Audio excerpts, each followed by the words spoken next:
ابل ورځ یو کس ما ته چا خبره وکړه پلان کې دی کې یو لوی کس یو لوی خان یاد کو هغه ویل وی دا علما وی دا مولان وی چې غریبانان به 1500 کاله د مالدار نه مخکې جنت ته ځي وی الله به دا غریبانان 1500 کاله مخکې جنت ته دې لپاره لګي چې دا جنت د خانانو د لپاره جارو کې صفای.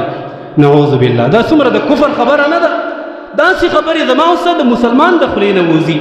دا خو ګوره د کفر خبره ده.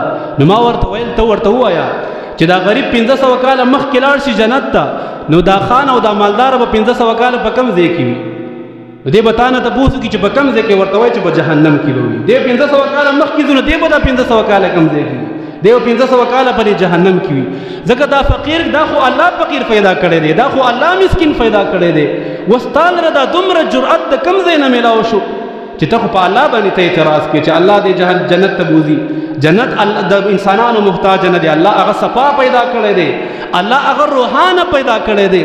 نو دومره د کفر خبره داسې ګستاخانه الفاظ یقینا د دې نه ځان ساتل پکار دي. د ایمان خطره ده چې زما وسانه فدی باندې ایمان لاړ نشي.